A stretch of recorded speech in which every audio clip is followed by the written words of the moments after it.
Hi guys, welcome back. In Western RPGs, a name like Shadowhearts gives you an instant vibe. You hear it, you get it. But then you look at Wei Wing's mates. You see Tian Ying, E Dao, or even Qian Ye. Suddenly, it feels like looking at an algebra equation, right? Many XYZs. But here's the twist. Chinese names are usually zip files. Since every character is a picture and a concept, the information density is insane. Therefore, a name isn't just a label, it's a prophecy. It's full of lore and spoilers. So in this video, we're going to explore how to pronounce this name like a native speaker and uncover the secrets the devs hide right in the plain sight. First, the tones. So some real talks here, these 4 tones are probably the hardest part for anyone who's learning Chinese pronunciation. But don't stress out, I got a cheat sheet for you. Tone 1 is high, flat, like a dentist saying, ah, ah. And that is how you pronounce the first tone. The second tone goes up a little bit, like people asking, what? Ah, what? Ah. Then the third tone is the dip. It's like a skeptical, really. Ah. Really. Ah. Then the last one is the drop. Short, angry, kind of like you saying no to someone. No. Ah. No. Ah. Easy, right? Don't worry about it. Let's get started with the 2 guys basically carrying out the plot on their back. First up, Uncle Jang. His name is Jiang Yan. Jiang Yan. Probably realize a bit. The first one is the dentist. Jiang. And of course, when we have the G, we're using a nose a little bit, like Jiang Yan. And the yin is the 4th tone, drop. Jiang Yan. And look at the 3 drops on the left. You see that's the water radical. Therefore, you know immediately this thing is about water. Jiang means river. Yan is the clear sky. And you probably also hear Jianghu quite often in the game. That's exactly the same character. Jianghu. Jiang, the first tone, and hu, which goes up a little bit. What? Hu? Jianghu. And most people think this word means the martial art world. That's right, but originally it means the wilderness. It's where you go to be free from the emperor. There's a famous story from Zhuangzi about the giant gourd. It was too lumpy to be a bowl. People thought it was a trash. But Zhuangzi said, tie it to your waist, use it as a float, swimming in Jianghu. That's exactly where Jianghu come from. Therefore, naming him river gives him that wandering vibe. It's not just about water, it's about spiritual freedom. And now in the game, Uncle Jang is called both Jiang Yan and Jiang Wu Lang. Why? Because in ancient China, when a man turned 20, he gets a courtesy name. It's like an adult ID used for the respect. But Jiang Yan, he never gets one. The Battle of Zhongdu Bridge stuck his life at 19. Therefore, he was forced to grow up too fast. He missed his rite of passage. He gave himself an alias, Jiang Wu Lang. Wu Lang. No waves. Peaceful sky matches no waves. He literally named himself after calm that he lost. Next up, General Wang. Wang Qing. Wang Qing. The first one is the second tone, and the Qing is the first one. So going up a little bit, then flat. Wang Qing. Unlike Jiang Yan, Wang Qing does have a courtesy name. 去瑕. That means to remove flaws. See the pattern here? Jiang Yan wants no waves, the external piece. And Wang Qing wants no flaws, internal purity. But here is the mind-blowing part. Combine their names, 海燕和清. The seas are peaceful and the river is clear. That is a famous Asian metaphor for a golden age. The devs took the phrase for world peace, split it in half, and hid it in the name of two guys fighting in a chaotic war. That is something poetic irony.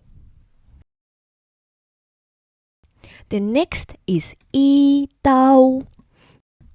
E Dao is the first tone for both characters, and E is just like the letter E, but flat. E, E. And the Dao is like the Dow Jones, but keep your voice flat as well. Dao, Dao, E, Dao. Look at the second characters of his name, Dao. It isn't just a word, it's a picture. It literally looks like the weapon he used. And therefore, just by looking at his name, you know he isn't here to write poetry. He is a weapon. Also, E sounds exactly like one in Chinese. So, Mr. One Blade. Simple, brutal, perfect. 不是说好一起去教念词吗？怎么睡着了呀？ Alright, I have a bone to pick with the localization team. In English, her name is Ruby. Cute, but just a rock. Doesn't mean anything. Quite empty. Her real name in Chinese is Hong Xian. Hong, the second tone, goes up like hum, but Hong, Xian. That is the hardest part. The X in Chinese is tricky. So probably think about it. Smile with the wide, like force fake smiling wide, and try to say she, xian, xian, xian. Then you probably get it. Hong xian, Hong xian. And this isn't just a color. It referred to a famous Tang Dynasty legend about a female assassin who single-handedly stopped a war. But she did not do it by killing. She snuck into the enemy general's bedroom and stole a golden box right off his pillow while he slept. The message was clear. I stood over you. I took the box. I could have taken your head. Terrified by her skill and grateful of her mercy, the general immediately called off the war. And therefore, she is the historical symbol of mercy. Calling her Ruby delete that entire legend. After that, come everyone's favorite. Han Xiang Xun. Han, the second tone, just like what, goes up. Han. Xiang, the first tone flat, smile wild again for that X, like xiang, xiang, xiang. Third character is the second tone, xun, xun. This one is tricky as well. It's like saying she win really fast, like she win, xun, xun. Han, xiang, xun. Trust me, if you look a little crazy, you're doing right. Her vibe is like seeking cold fragrance. And in English, cold fragrance sounds really weird. But in the Chinese code, that means plum blossom. Why? Because it was the only flower that blooms in the snow. And therefore, her name is a flex. It's about resilience. The game also called her Luo Shen. Luo Shen, Water Lady. That's a nod to a famous Asian poem about the goddess who is desperately sought after but can never actually be reached. So her name basically summarizes her entire existence, searching for something beautiful in a cold world. And alright, let's come back down to earth. Tian Ying.